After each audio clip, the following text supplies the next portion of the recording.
আসসালামু আলাইকুম রাহমাতুল্লাহ। কেমন আছো সবাই?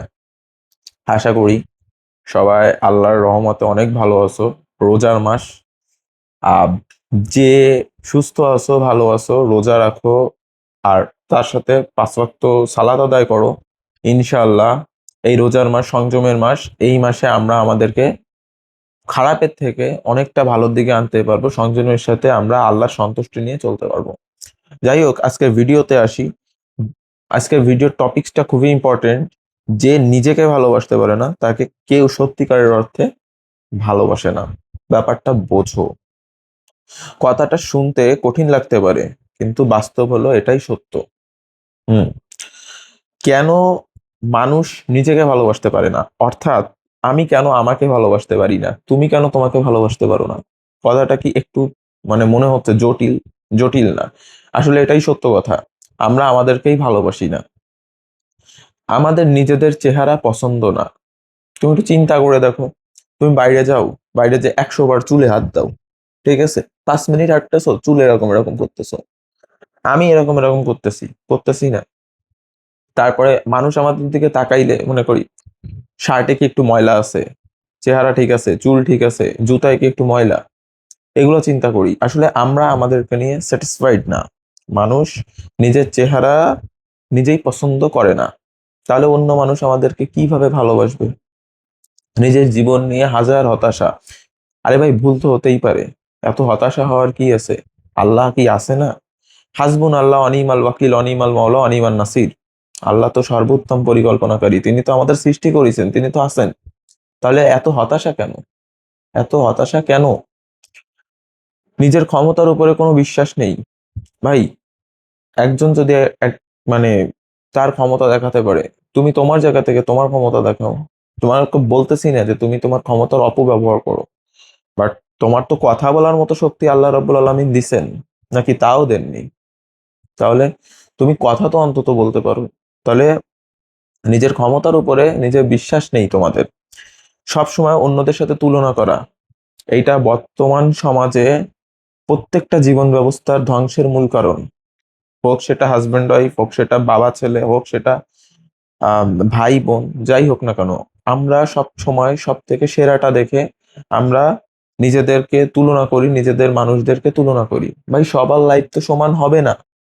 তার বাবা তাকে R15 কিনে দিছে, তার বাবা তাকে CHR কিনে দিছে, প্রিমিও কিনে দিছে, এক্সিও কিনে দিছে, ঠিক আছে। তোমার বাবার তো তেমন সামর্থ্য নাই, তাহলে তুমি তোমার বাবার উপরে কেন নারাজ হচ্ছ? কেন তুমি তোমার বাবাকে তুলনা করে কষ্টটা দাও?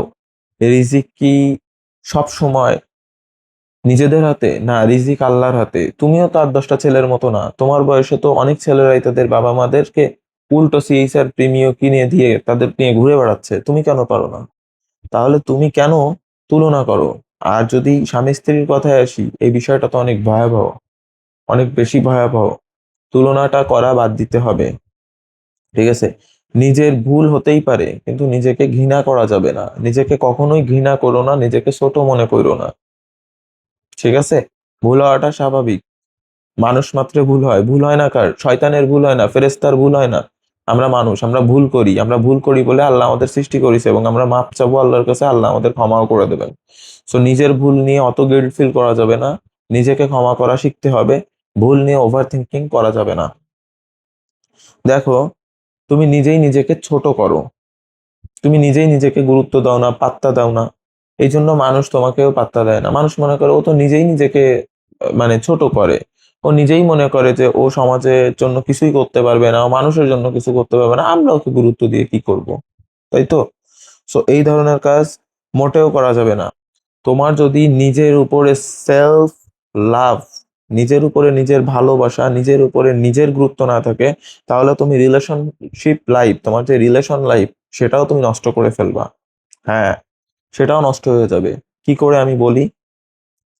অনেকেই রিলেশনশিপে থাকে, কিন্তু ভিতরে ভিতরে কষ্ট পায়। কারণ সব সময় তারা ভয় পায়, তুমি ভয় পাও সব সময়, যে সে যদি আমাকে ছেড়ে চলে যায়, তাহলে আমি কি করব? আরে ভাই, সে কি তোমার 2 বছর বয়সে তোমার সাথে আসছে, না তোমার 3 বছর বয়সে তোমার সাথে আসছে? তুমি থাকোনি? তুমি থাকতে পারোনি? তো অবশ্যই থাকছো। তোমার এত ভয় কিসের? সব সময় ভয় করো। সে কি আমাকে ছেড়ে চলে যায়? সে কি আমাকে ছেড়ে চলে যায়? এটা কেমন ধরনের কথা রে? আমি কি তাকে হারিয়ে ফেলবো? আচ্ছা, মনে করো তুমি তাকে হারিয়ে ফেলছো, তো তুমি কি মানে সারা পৃথিবীতে কি ওই একটা মাত্র পুরুষ, বা একটা মাত্র ছেলে, বা একটা মাত্র মেয়ে? এই পৃথিবীতে কি আর কোনো মানুষ নেই? হ্যাঁ, যদি সে হারায় যায়, তাহলে সে তো তোমার কখনোই ছিল না। তাহলে তুমি কিসের জন্য আমাকে বলতে পারো? আমাকে কি তুমি বলতে পারো তুমি কিসের জন্য হচ্ছে আমি কি তাকে হারিয়ে ফেলবো, আমি কি তাকে হারিয়ে ফেলবো এই ভয় পাও? দরকার নেই তো বাবা। আমি কি যথেষ্ট না? এই চিন্তাধারাটা ভুল। দেখো, রিলেশনশিপ লাইফ, আমি সবসময় এই টপিকসটা আমি তুলছি, এখন বলতেছি রিলেশনশিপের কথা। তুমি সবসময়, তার একটা পরিবার আছে, তার একটা ফ্যামিলি আছে, তার নিজস্ব একটা বক্তব্য আছে, চিন্তা চেতনা আছে, তুমি তার ভেতরে সবসময় হস্তক্ষেপ করবা? কেন করবা? তুমি তার জন্য যথেষ্ট না? অবশ্যই যথেষ্ট না। তুমি কি তার স্বামী?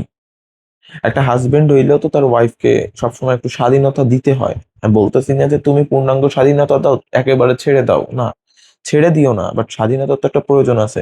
সেখানে তুমি তার প্রেমিক বা প্রেমিকা হয়ে তুমি মনে করো আমি তার জন্য যথেষ্ট, আমি ছাড়া তার দুনিয়ায় কেউ থাকবে না, সে আমি ছাড়া চলতে পারবে না, ঘুরতে পারবে না, ফিরতে পারবে না। কেন ভাই?